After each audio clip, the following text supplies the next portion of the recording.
just one at a time. Okay, we'll start with dogs then. Okay. Do you believe dogs can produce a non-dog? Not through one generation, no. Okay. So do you believe it's something that would require millions of years, and therefore it's not observable, so it's something you believe, not something you can show me? It's not part of science. Do you see my point? If you don't see that point, I can't help you. Okay. But you're not seeing... I feel that you don't really... You're talking the assumptions of evolution, but I don't feel you even understand the assumptions of evolution. No, I very much do understand. I understand See, that you have to believe it happened. You believe it could happen if you had millions of years. Okay, you just left science and went to religion. Go ahead. Okay, but you said that the dogs cannot produce non-dogs, but that is not what evolution says at all. Evolution says you take two populations of dogs and expose them to very different selective pressures, then eventually microevolutionary traits will build up, and eventually, but for the first couple of thousand years, they will be able to interbreed. Okay, so do you see how you right now are going from science to religion in the same sentence? Does anybody else see that? Am I the only one seeing this? Okay. You can believe that this could happen over millions of years, but that's no longer science. Science is what we can observe and test and study and demonstrate. I don't care what could happen over millions of years. What happens? We have 6,000 years of recorded human history with people telling us dogs produce dogs. What evidence do you have that would say that something other than that can happen? Don't tell me what might happen over millions of years. Where's the scientific evidence? Okay, put in another way. Do you believe that 1 apple plus 2 apples equals 3 apples? What does that have to do with dogs? Are we changing the subject? I'm getting so you can imagine that, right? I want to stay on topic. Yeah, I believe 1 apple plus 1 apple equals 2 apples. I agree. Yeah. So do you believe that 1,000,000 apples plus 1 apple will equal 1,000,001 apples?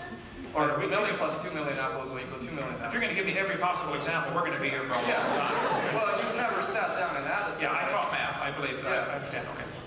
So, you don't need to have seen personally millions of years of evolution to have to believe it. Oh, now you have a false analogy here. We have mathematical I've never seen 1,000,000 apples plus 1 apple equal 1,000,001, okay? But that is not the same as saying, I've never seen a dog produce a non-dog. That is absolutely two totally different things. That's a logical fallacy, okay? How's that a logical fallacy? We were talking about millions of mutations and... Okay, well, I don't think I can help you on that one. If you don't see the problem with that, then I think we probably should go to a different topic. Okay.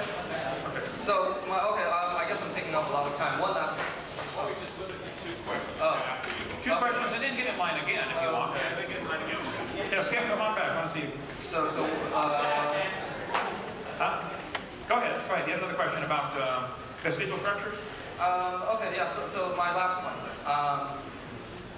Are you aware that humans are not perfectly adapted to walking on 2 feet? That is the reason why so many people experience lower back pain. Wait, now. Let me see if I understand this. You're saying humans are not perfectly adapted to walking on 2 feet, and that's why we have lower back pain. And are you implying that is evidence we used to walk on 4s like an ape? Yes. Okay.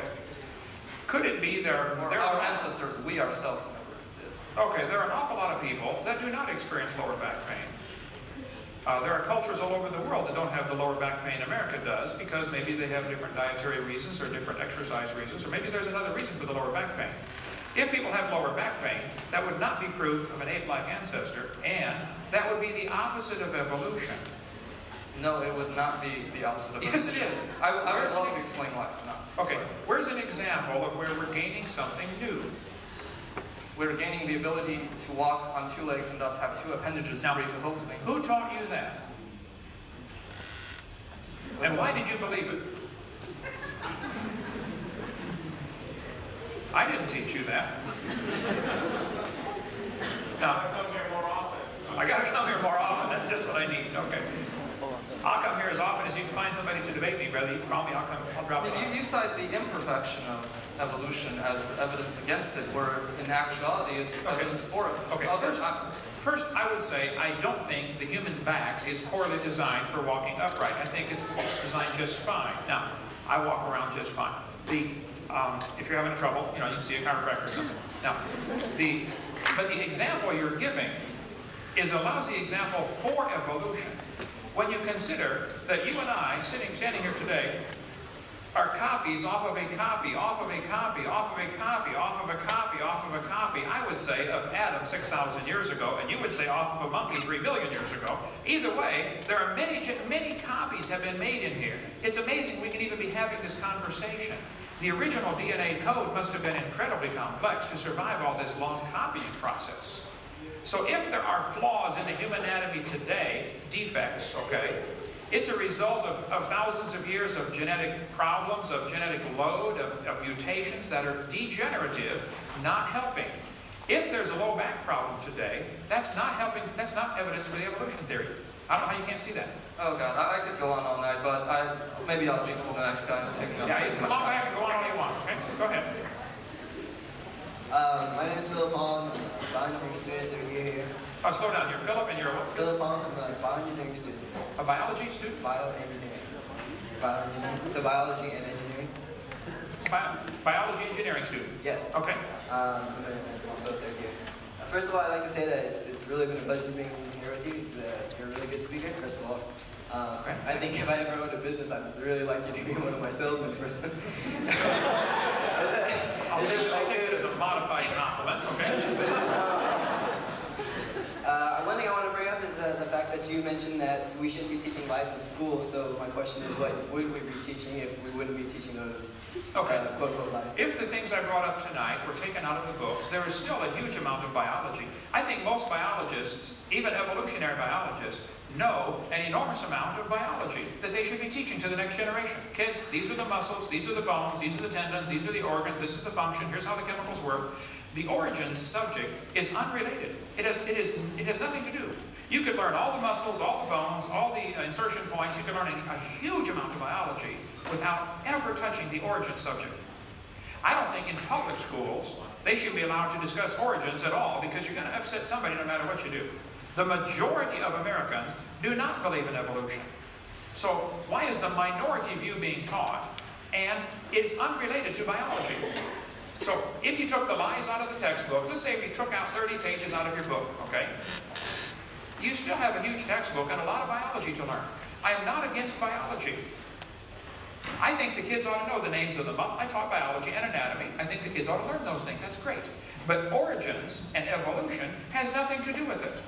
Why is this wasting class time when the kids ought to be learning? There isn't one doctor on planet Earth that cares about evolution when he's doing heart surgery on somebody. He needs to know his anatomy really well to do surgery.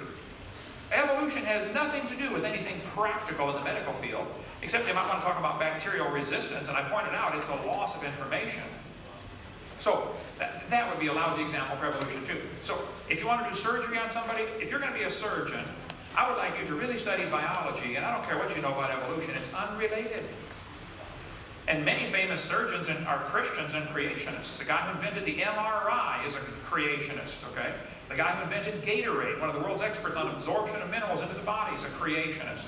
So evolution has nothing to do with the subject of biology. It's unrelated. Well, this is a scary thought, though. Imagine that the lies that were being taught in school, that I consider that it might not be a lie, but in fact, it might be promoting other scientists